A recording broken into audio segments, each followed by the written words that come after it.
All right, welcome everyone. My name is Anya Gibson. I'm the undergraduate program supervisor for the advising center that supports economics students. Just a quick reminder, this meeting is being recorded for all those students who aren't able to join us today, and so we will be posting it. If you could please mute yourselves. If you have any questions during kind of our beginning, please go ahead and chat us those questions. We will get to them as much as we can. If we don't, you're welcome to email us. We recommend you go ahead and put your view on speaker view, as multiple of us will be talking at different times and you can kind of see the face to the name.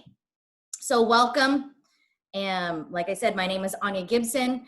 And this is our information in terms of our location. Of course, we're currently closed, but how you can get a hold of us, you can still call us. Please email us if you'd like. Connect with us on social media. We put up a lot of updates. We especially on our Instagram and LinkedIn, they're going to be great places in terms of specific organizations looking to recruit students. We're going to put all those jobs and campus opportunities up there for you, really important information, announcements. And so with that, I'd actually like to have our staff introduce themselves. Hey everyone, I'm Brandy Fleming. I'm one of the advisors in the center, and I'm so excited to have you with us and can't wait to get to know you all. Hello everyone, my name is Cindy Alvarenga. I'm also one of the staff advisors in the Advising Center. A little bit about myself, I'm an alum. I graduated from UC Davis with my degree in chemistry and a minor in psychology, and now pursuing a master's. I look forward to meeting all of you this fall quarter. Congratulations. Hello, my name is Joanne Pian, and I'm also a UC Davis alum. I graduated with a double major in history and psychology and a minor in education. So welcome to the economics program. Hi everyone, my name is Saranja Uppal. I am also a UC Davis alum. I just graduated in the spring with a history major and art history and English double minor. And like everyone else, I'm really excited to have you all here.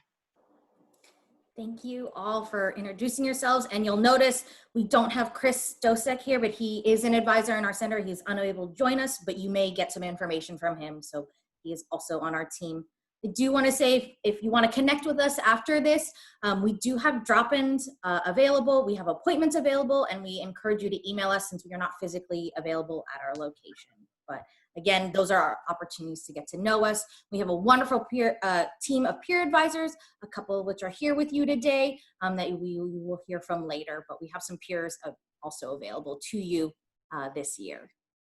So with that, we are going to have a faculty welcome shortly. We're going to talk about the department, and then finally we're going to end with a student panel just to give you some information on kind of the current experience, some recommendations, some tips and tricks for the major. And we'll have some time for some questions, but in the meantime, during our session, if you have any questions, you are welcome to go ahead and type those into chat, and we will do our best to get to them.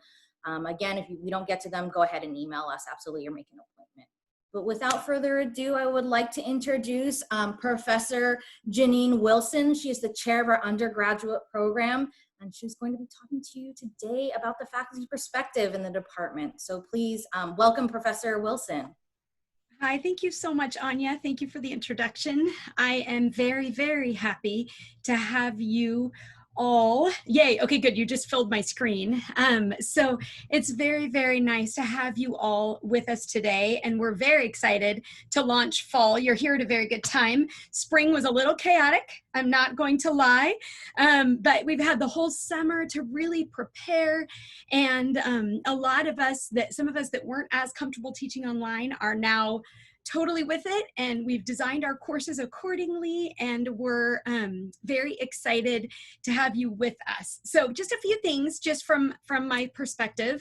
A lot of what I'm going to tell you works with the remote format as well as the face-to-face format. The bottom line is we are here as a faculty to support you, to teach you. It turns out I love economics. I've been teaching economics for the last 20 years, a variety of subjects. I teach everything from public finance, labor economics, principles of micro theory, also some economic development, some economic history. Economics as a major gives you this incredible toolbox to analyze very difficult emotional questions logically. You'll find that a lot of us start our courses with like, this is a set of definitions or a set of models. Now let's talk about the issues, right? So we all come from the same starting point, and so that we can analyze various difficult questions in a way that puts both of us on the same page, so that we can really share ideas and debate ideas instead of emotions, which comes in extremely handy. So the subject matter is fascinating.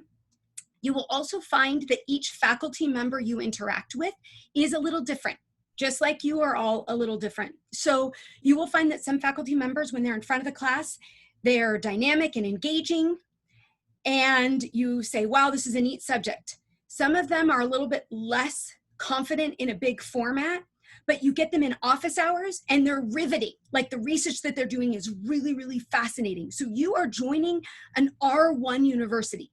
That means we are at the cutting edge of our field, right? My research happens to be in the teaching of economics and teaching techniques and how that impacts the students in economics. We also have Giovanni Perry, who studies immigration. And so when the New York Times has a question about a new law that's passed, they call Giovanni and ask, excuse me, Professor Perry, we'd like your take on this, because he's at the cutting edge of that research. We have a behavioral economist, Anujit Chakraborty, who is busy doing experiments with individuals to figure out how all of us are systematically irrational. So again, behavioral says, okay, maybe we're not all rational, but often we're irrational in a systematic way that we can map and understand and quantify. So you have all of these people around you. Please come to office hours. That is the moment to walk in and say, and I'll give you the toolbox. If you have nothing else to say, like maybe you don't even have a question from class, you can walk in and say, excuse me, Professor Perry, Professor Page, Professor Wilson, I noticed you were doing research on, peek at their websites, right? Peek at their websites really quick, mention it. Could you tell me more about that? It is like pushing go on a professor. Like at that point, it will be hard for you to come up with any conversation yourself, because they'll be so busy excitedly talking about what they do. It is a wonderful way to find out about the discipline and about how you could potentially find your interests within the discipline. Ooh, I see somebody in the chat room. Are office hours a perfect opportunity to find a mentor? Yes, they are the opportunity to find a mentor. As much as it is nice for you to come down after class and talk to us and ask questions, when we're in our offices calm and there aren't 1,000 people around us, that's when we're able to really connect with you, answer questions. Also, you'll find right before midterms, you are not alone in office hours. There are maybe 10 of you. But in all the other times of the quarter, we're sitting there by ourselves. Especially now in Zoom, it's extremely awkward. Like I've just changed my office hours to be called study hall, because I'm telling students, like, please just come and study with me. Like, you don't even have to have a specific question, because I'm sitting there with a blank screen in front of me by myself with the camera on myself. It's extremely awkward. So again, we'd love it if you come and ask questions. In addition to the, what do you do in your research? A great question is also, how do you think I should study for this course, right? What do you think the best way is to approach this course? Is it textbook reading? Is it lecture? Is it, these lecture videos you're posting? Like, what is it that is the best way to approach this course? We are economists. I know you all have busy lives, and I know you are balancing all sorts of other pressures, other classes.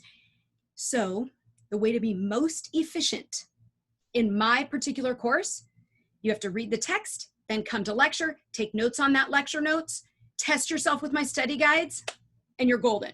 Like, you could spend days filtering through the reading, like step by step by step, and it wouldn't help you at all on my exams. I know that. So if you ask me, how do I study for your class? I will tell you, this is exactly how to study for my class.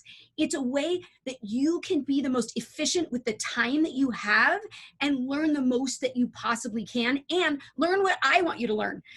What was fun about becoming an instructor, right, after I had taken college classes for years, right, I mean PhD, so I was in for over a decade.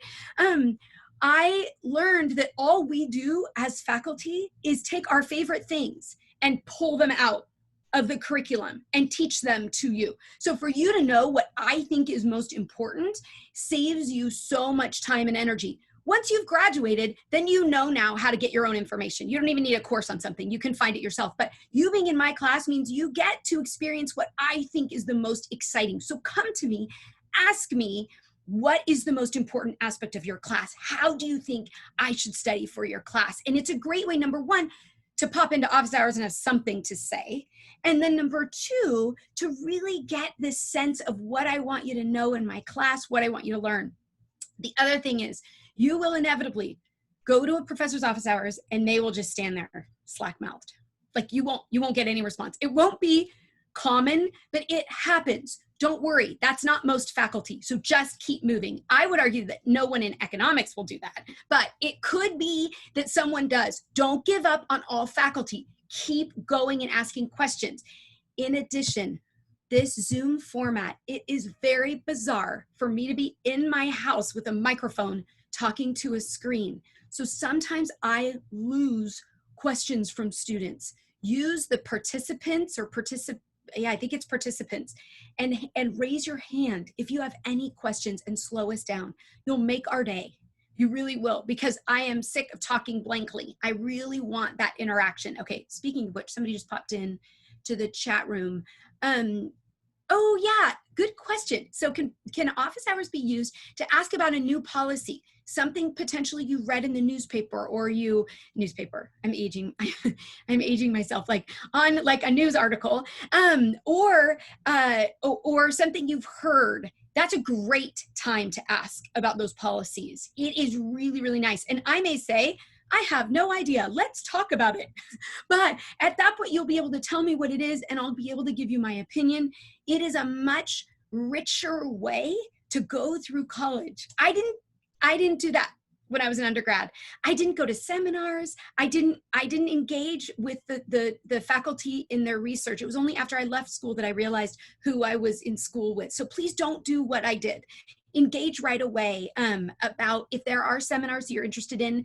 I know we're going to figure out some way to let you know, but there's definitely an undergraduate seminar this fall where all of you are invited. Check your email. I know your advisors have told you that 1,000 times, but really check your email, check Instagram, so that way you know when things are coming up and you don't miss them. So yes, definitely come to office hours. Oh, can you go to any professor's office hours or just who you have? Okay, so this is kind of the etiquette on that. You can go to another professor's office hours, but if students from the class are there asking course-related questions, wait until the end. It's just a nice, polite thing to do because you will find right before a midterm, you want to come in and just ask me what number 2 was on the homework. Like, look, number 2, I didn't understand it, and you're stressed out about the midterm. So if somebody comes in and says, Dr. Wilson, I'd like to talk to you about the potential to get an MBA. Like the people in the class are like, what?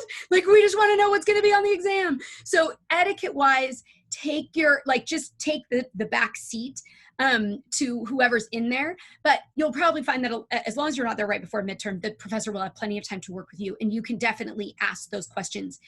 But it is interesting because when you are looking for faculty, and I know you all are on like Rate My Professor or these various websites that rate how well a faculty member does, it is easy to want to pick all the nice people.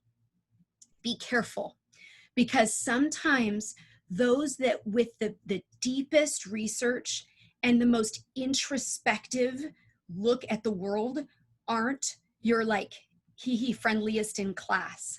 But you will find that if you take a risk on them, their classes may be hard, but they're good.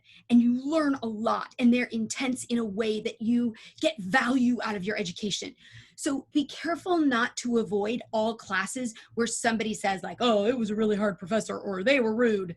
Like, go check for yourself. Ask around a little bit more, because sometimes those are the people that as a mentor are loyal and are consistent and are going to be the best type of mentor given what you want to do. There've been a couple questions about, minors and exploring different ways in economics. We have our specializations in economics that kind of guide you, but they're not rigid. So take what classes take the classes that interest you. We have right now this really rich curriculum. We had 7 new faculty added about 3 years ago, and all of them, or maybe 4, I don't know, time goes by so fast, but they have added a whole set of new policy, economic development at a higher level, this behavioral stuff, all that is really, really important. Oh, good question. Are there research opportunities for freshmen? All right, this is the deal. Yes, but to do research in economics, get your stats done sooner rather than later. Get your econ or the stats 113, stat 13, Anya, yes, Brandy, yes, okay, I'm saying the right one. And then econ 102, those are the classes that kind of give you the toolbox to work with faculty. That being said, grad students often need research assistants that are doing grunt work, but it'll give you units and it'll give you a hang of what research looks like and feels like. So the more interesting research is going to be when you're a junior or a senior. It's just the way that it is. The faster you can take 102, the faster you can engage in research opportunities. We have a really elaborate research, honors research project for a few people in their senior year, but we have a really cool class that Greg Clark just started where he's offering twice this year where people can do research in economic history with him. Catherine Erickson does a lot of research with undergraduate students. I know the Policy Institute, Giovanni Perry, who I was talking about immigration, he just introduced the Migration Center, and they have a bunch of money to pay people to do research for them. So again, get your 102 early. Don't wait on that. And take classes from people you think are doing neat research, because then you've already created a dialogue. And then you say, oh, do you need a research assistant? And they go, no, not right now, not right now. And then you come in like 5 weeks later and you're like, oh, remember me from last quarter? I was wondering if you need a research assistant. And then they go, oh, actually right now I do. I just got this big grant. I could really use your help. So keep after it, keep showing up, especially for those people who you know are doing great research. If in your sophomore year, you still are like, I want to get into research and I don't know how, just come see me. I know who I hear who's doing research and who isn't, and who's using undergraduates to do research. And so I usually know kind of where to direct you. So don't hesitate to come see me. Any advice for getting as a transfer student? Yes, take 102 early.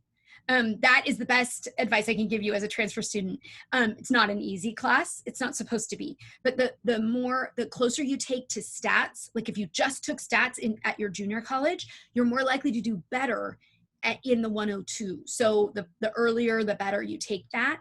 Also, ask every professor you have if they have research opportunities. That's a good way, whether you're a transfer or a freshman. That's a really good way to do it. A lot of our transfer students, we have 50% of our major, over 50% of our major are transfer students. Tons of them do research. A lot of research from both people starting out and transfer students in our major.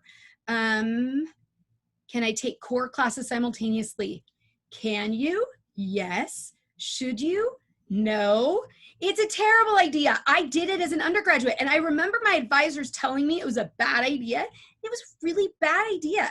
The reason is 100A is a leap because it's taking all the math you know and all the econ you know, and it's marrying it. And you'll find the first 2 weeks, it's like you're on a different planet. When you're taking that class, read the textbook before you go to lecture. I can't emphasize that enough. Read the text, then go to lecture, because the lecture makes so much more sense, and you don't waste your time in lecture just staring off into space like, oh my gosh, like what planet am I on? You at least know kind of what they're talking about so that you can put it together. I don't think 100B and 101 is a problem to take simultaneously.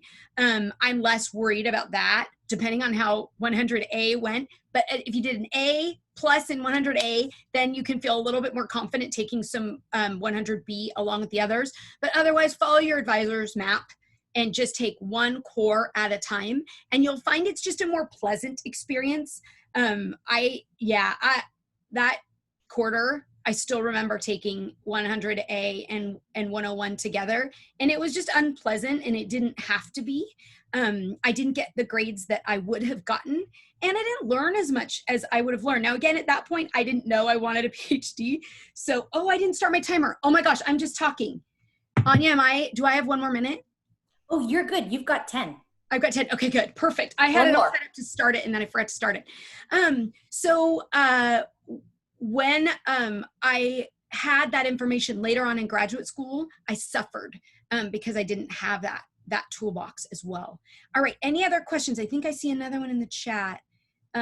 Take a first, what year do people take 102 and okay, stats 13 take in your first year. I think most people take it in their first year here.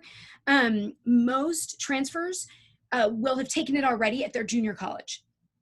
If you didn't take it your first year here, definitely your junior year, dive right in and get that stats 13. And I said it wrong first, I'm really sorry, it's stats 13. If you get that out of the way, then you can dive into your 102.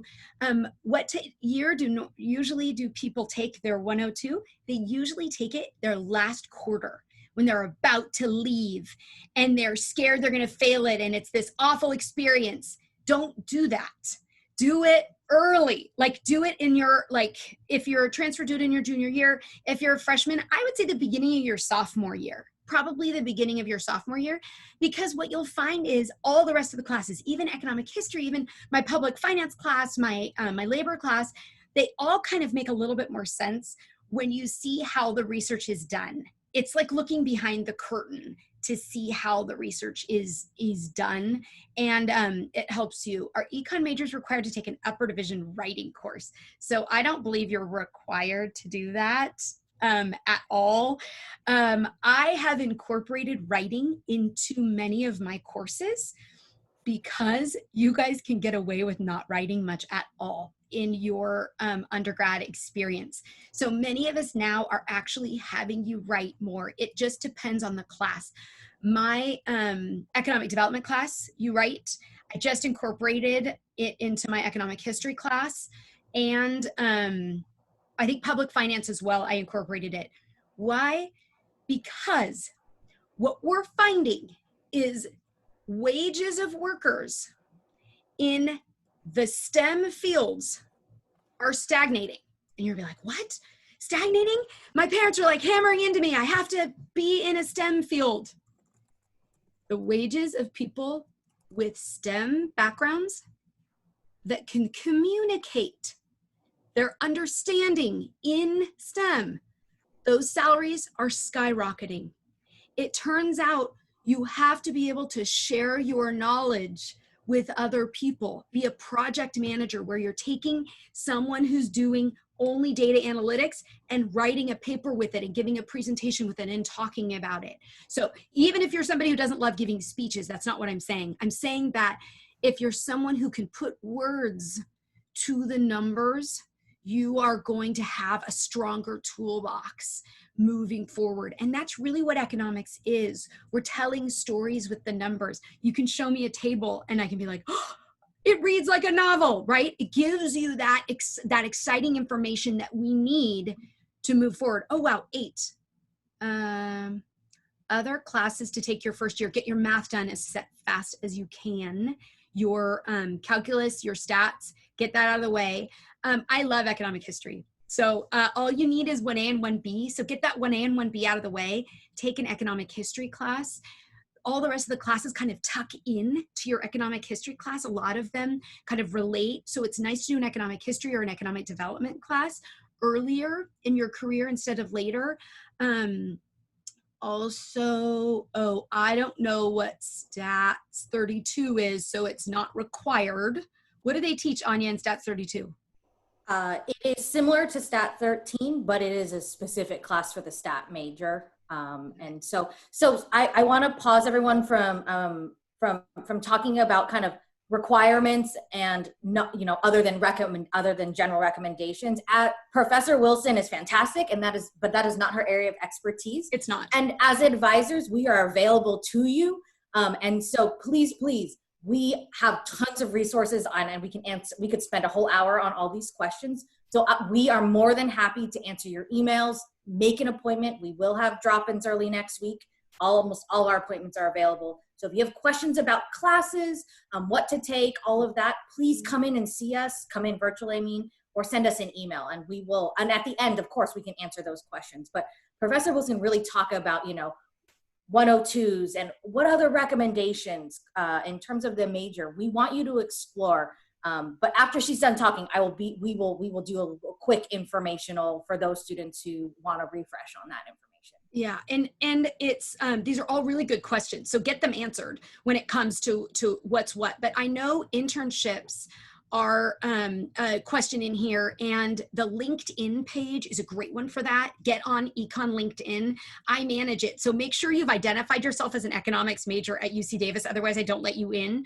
And I post all internships that I hear about on there. And there are tons. A lot of our students do internships in a wide variety of fields, in public policy, in environmental economics, in the business world, banking, finance. Like, there are all sorts of different internships. So definitely, I highly recommend internships, and talking to everyone you possibly can between now and graduation about what they do, whether they like it, why they like it, what their day looks like. Choose every dinner party as an informational interview from now until you graduate, because I am amazed at the jobs I didn't know existed.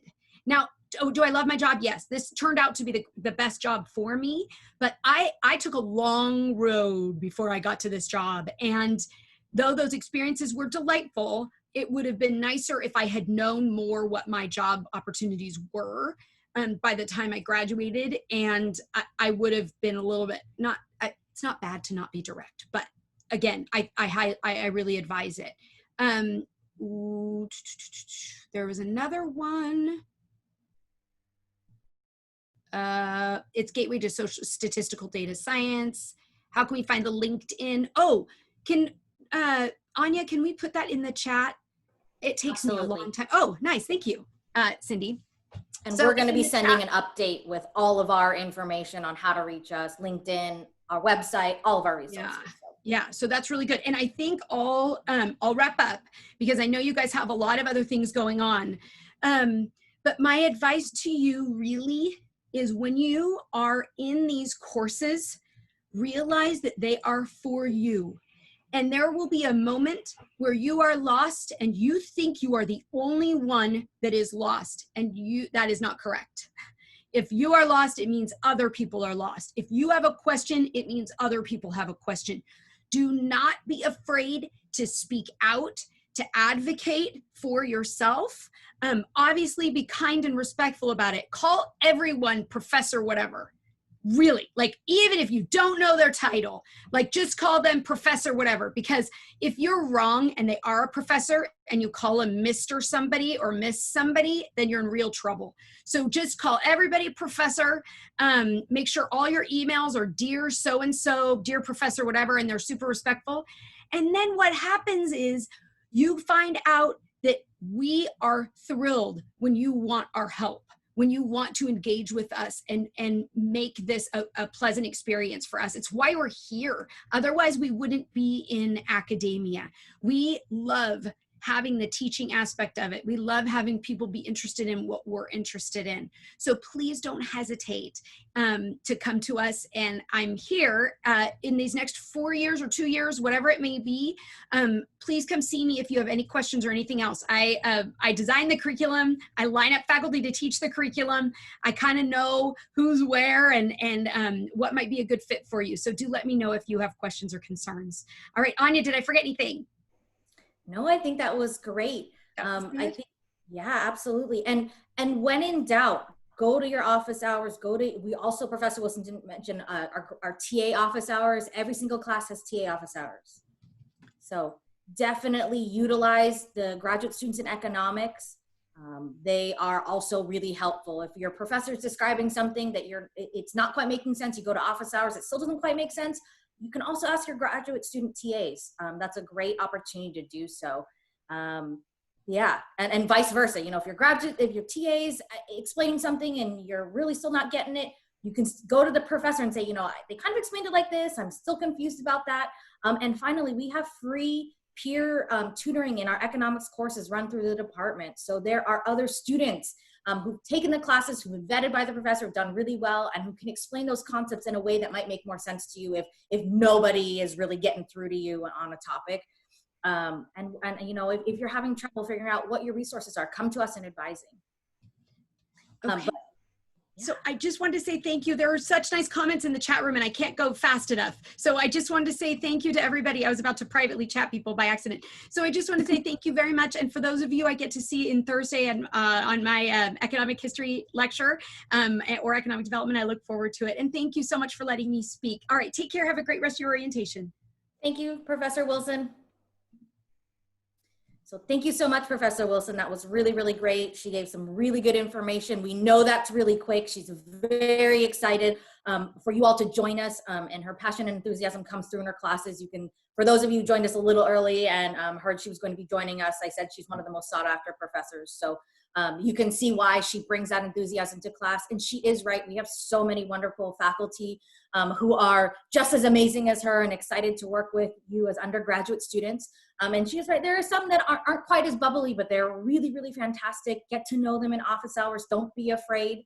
I would say the wonderful thing about our department is we are a very large department student-wise.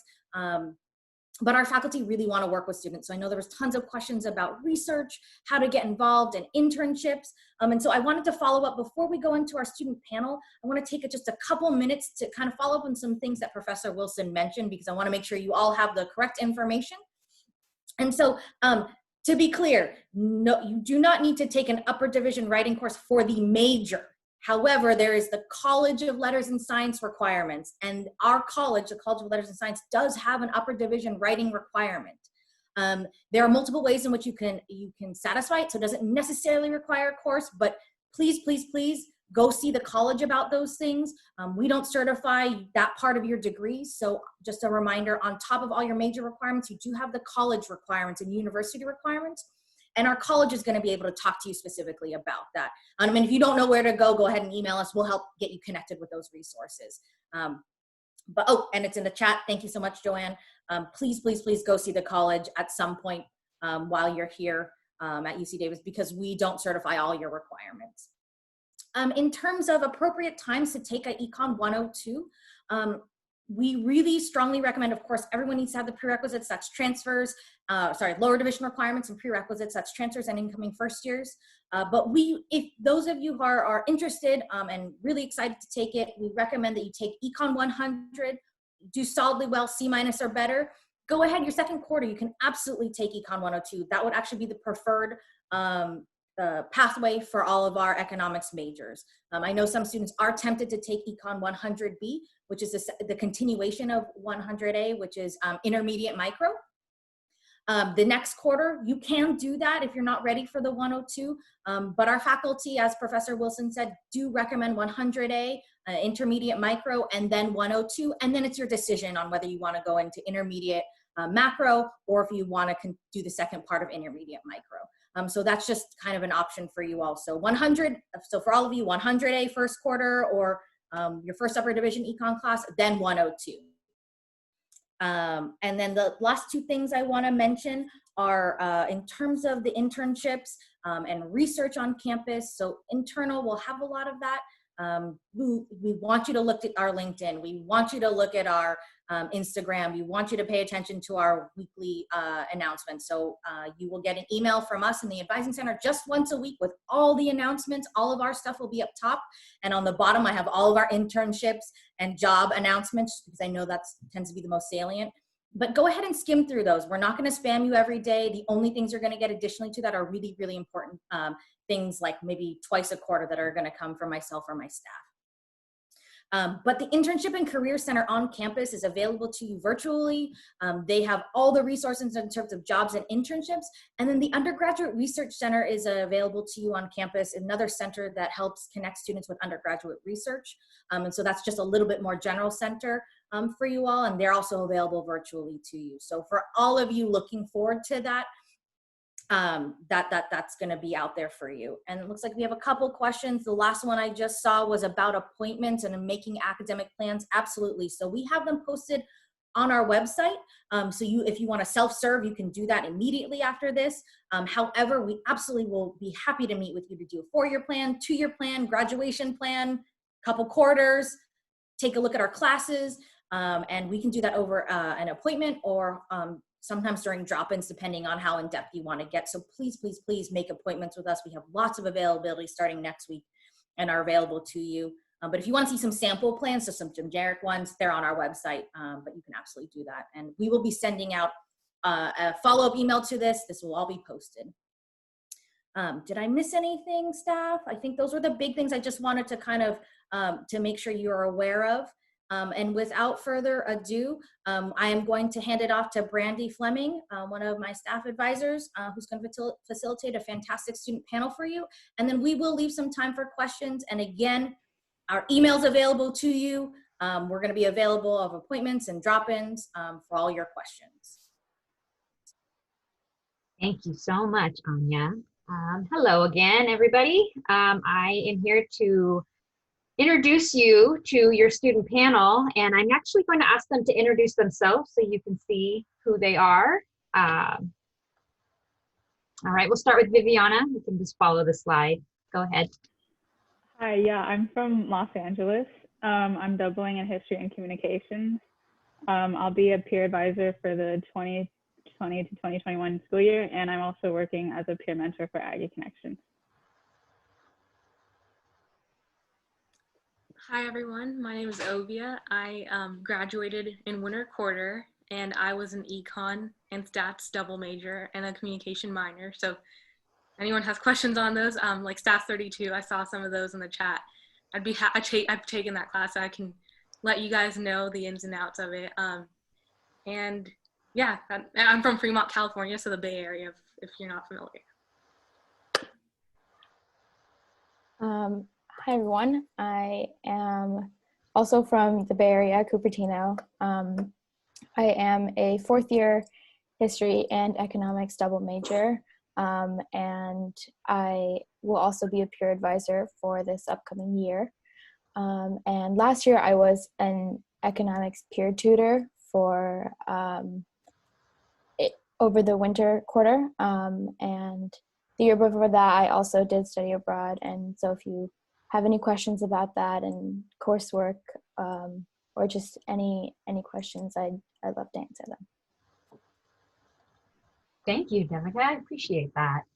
Okay, well, I see some questions in the chat, and I'm going to try and pull a few out. I have some other questions I'd like to ask the peer advisors, just to kind of help get your thinking about other things that you'd like to know about our department. But first, I'd like one of the peers to let us know what it means to be an upper division student and when you can start taking upper division courses. Anybody want to take that one? Ovia, maybe? No? Yeah, I can answer that. So upper division, it's essentially a more in-depth course than your lower division classes. I guess the best way I can compare it is like a lower division class is like something that the information you get out of it, something that you might get in like an AP course in high school, since I know, if I feel like that's the best analogy. Upper division's going beyond that, and it's a little more intense, but there is we usually, like, you don't have to be a junior or have junior standing to take upper division classes. You can take it essentially whenever, but there are recommendations. In terms of like econ, we probably wouldn't recommend, someone taking econ 100A freshman year, their first quarter, just because even if they had AP courses, we'd recommend them like to ease into it. But that's not to say you can't do it. I took econ 100A my freshman year. So, and I mean, I should have gone to more advising back then, but it is possible. And I did, I passed and I did well. So I wouldn't say that it's not possible to do that, but it's just a more in-depth class. And econ with economics specifically, it's a huge jump from 1A and 1B to 100A. So it really isn't recommended until you're like used to college and you're used to all the other things that are kind of a little daunting at first. And I think it's important to let you know that you should be in upper division standing, which means that you have already taken care of 85 units. We just like to make sure that we build your foundation layer by layer. And the first layer is your lower division. And then when you get to around 85 units, then we usually start seeing students take upper division courses. So thank you, Ovia. All right, I want to see if you guys y'all can let everyone know what your favorite lower division GE or major prep course that was your favorite.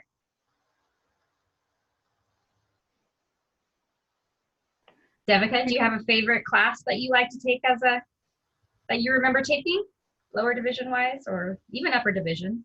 We're looking for just ideas for classes. Yeah, one GE class that I really liked that I thought the subject was really cool was GER 10, which is fairy tales, and the professor just kind of breaks down some of the most famous fairy tales and kind of analyzes them, and you know, we read the original stories, and that was a really random class that I saw on Schedule Builder, but just seemed really interesting, and was definitely a great GE. Another one that I can think of that's very popular is Nutrition 10, which is I think it's just the basics of nutrition. I'm not sure exactly what the course description is, but that was also very informative. And yeah, it was just a lot of really useful information on nutrition. I kind of want to add, is it okay if I jump in? One of my favorite GEs, and I really recommend it, is Intro to Acting. It's Draw 10. That, honestly, out of all the college classes I've taken, that was like unlike any other, because you really get to interact with the people in your class. And yeah, Draw 10, yeah. So you really get to interact with the people in your class, and you have these assignments, and you just essentially, the most preparation for the class is just bringing yourself in and like a good attitude. So I really recommend it if you're like trying to get out of your comfort zone. And like me, actually, I don't know how it's going to work with the pandemic, but eventually I really recommend that class. And I want to keep the conversation rolling, but if you have any questions, please go ahead and write them in the chat. I'm trying to pay attention to that and then also keep the questions going. So Viviana, do you have something to add? Oh yeah, I was just gonna say that I took Psych 1 my first quarter at Davis as a GE requirement for my comms major, and it was just really broad and really interesting because I hadn't thought about taking Psych before, and it exposed me to a lot of topics that I was able to take more in-depth classes about later. So, yeah. All right. Okay, so what about a resource that you consider very helpful for first year students at UC Davis? Anything that you visited a lot to get support when you first got here? One of mine was first year Aggie Connections, just because it exposes you to different topics, and it helped me introduce me to the history department. So I decided to double major after that. And I think another one that a lot of students mention is the free tutoring, especially for first years. If you're living in the dorms, they have free tutoring there. And I know they're all going to be online now, but it's all free and really helpful to go if you need any help. And a lot of study centers that help you with your retention and studying for certain subjects. It's just, there's so much out there for you. I have a question here. It says, is it harder to double major as a transfer than a freshman? Has anybody had any experience with that? Well, I think that I would advise a transfer student and come up and look at what the classes they have to cover and see if it fits in their timeline. I don't think it's necessarily harder. I just think it needs to be a more concentrated look at your academic plan. But as advisors, we work with these all the time, and we're more than happy to sit down and make a few plans and keep checking on them and seeing if it works. But I see it happen all the time with transfer students and freshmen and four-year students. Actually, I want to add on to like what Brandy says. I had a lot of friends who were transfers, and I think that a lot of them regret like not trying for a double major. You know, I think that they felt like it wasn't possible. So the fact that you have this question now and it's like early on, you know, going to advising and looking at your academic plan with like someone like Brandy, that's the first step, and that's like the best thing you can do. So it is definitely possible, as long as you know early on. The earlier, the better. Well, I got you on here, Oaks. Do you think that you could tell us about studying abroad and the different classes you could take studying abroad for economics? Oh, wait, sorry, did you say? About studying abroad. Oh, okay, yeah. Well, I know that there are like econ abroad programs. I actually haven't studied abroad, but I know Aiden did, and I think she took courses at the London School of Economics, and it was like political science and econ together.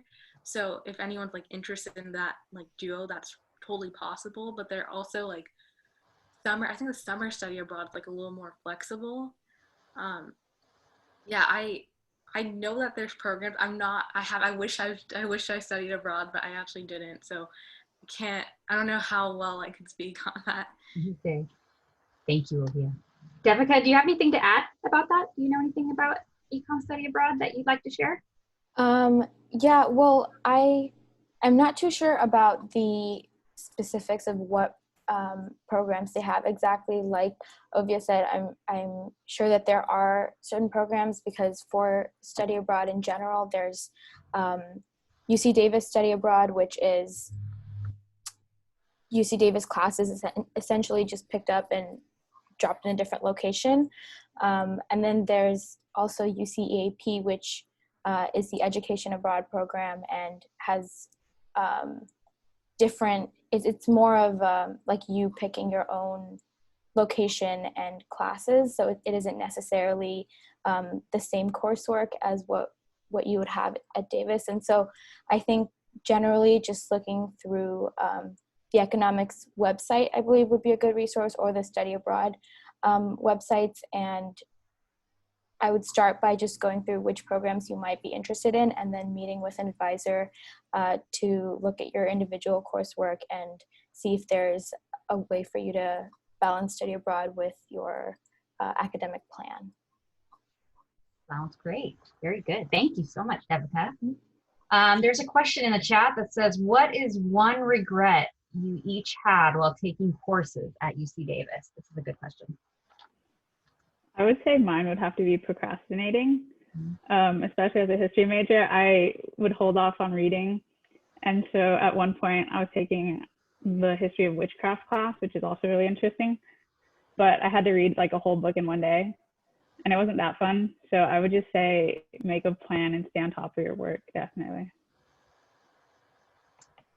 I would say for me, for econ specifically, the core classes for 102 and 100A, I just because of the way my schedule worked out, I ended up taking them after a long time after I'd taken calculus and stats 13. And I think that made the classes a lot harder for me, just because 100A is very much based on the lower division or like prerequisite calculus classes, and same with 102 for stats. So I would say I wish I had taken those classes pretty soon after, so I still remembered more of the material, because that was definitely an extra task for me to have to review everything and make sure that I remembered all the old stuff while still keeping up with the new material. That's great advice. Thank you. Thank you very much. We got another question about some clubs that you join, or maybe extra activities that you like to get involved in, stuff that's helped you.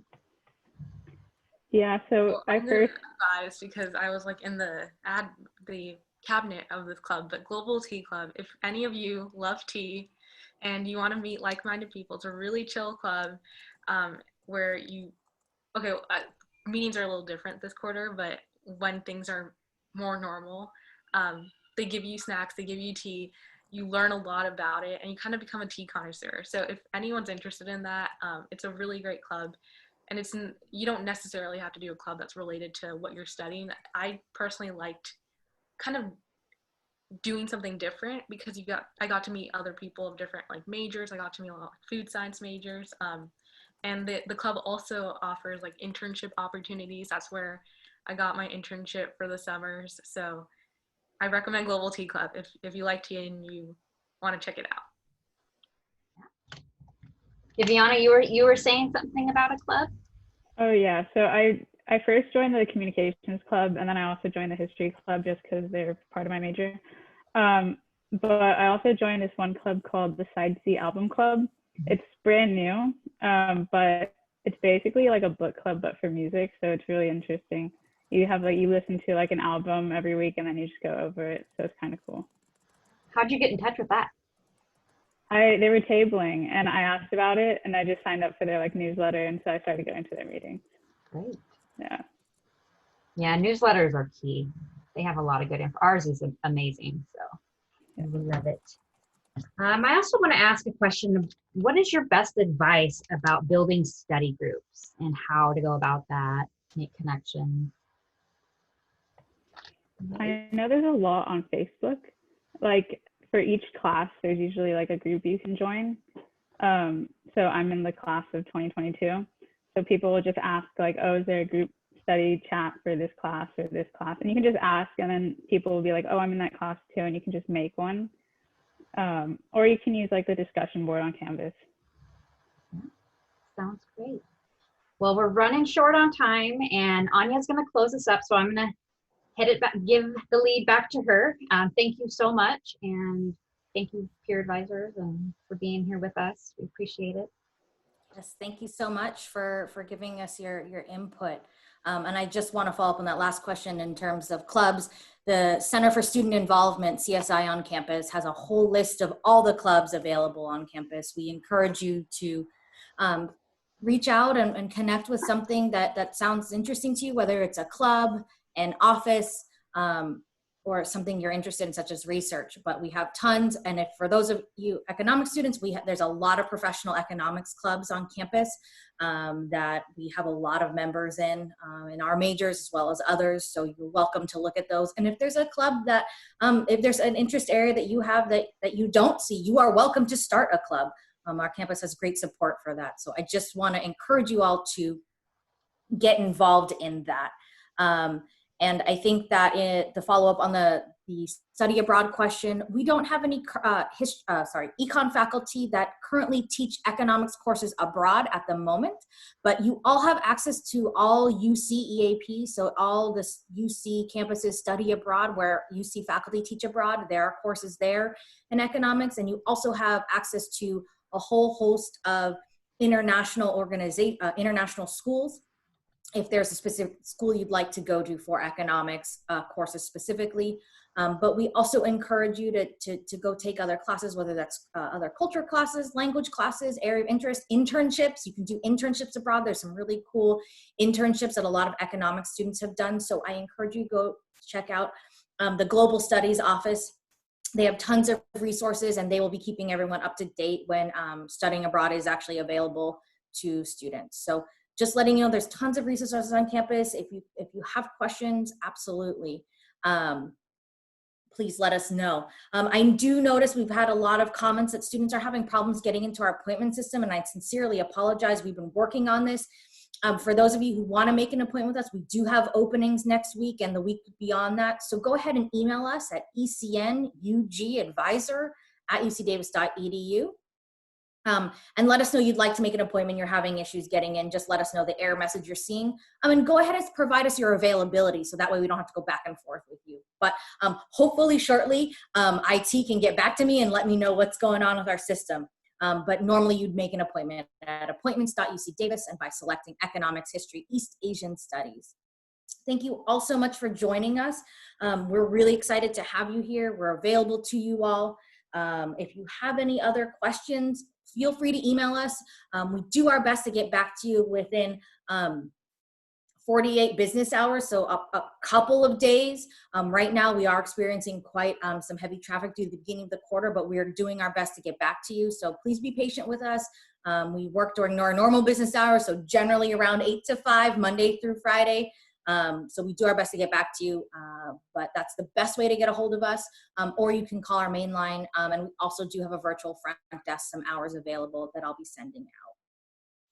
In closing, we want you to feel free to fill out our survey. And our survey specifically is going to put you in the drawing for some econ shirts or sweatshirts. And also we have some Amazon gift cards for you all taking the time to join us today. We know it's been a long orientation session, so we really appreciate you coming. So go ahead and we're going to put that link in the chat if you want to be entered into that drawing. That's all we're using it for. We have all your information, so we are not trying to get more information from you. Please feel free to join us at 3:30, from 3:30 to 4, very short. We're going to do a virtual campus tour, talk about some resources that we really encourage you to visit, some things we haven't touched on in this session.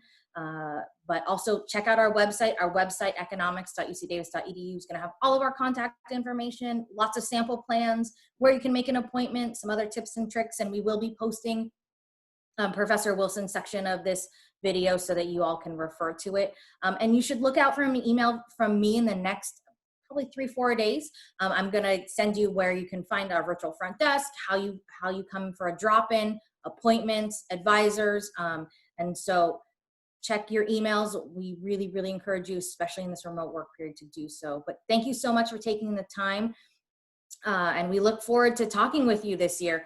And we will see you later. Have a great rest of your day. And thank you so much again, peers, for joining us.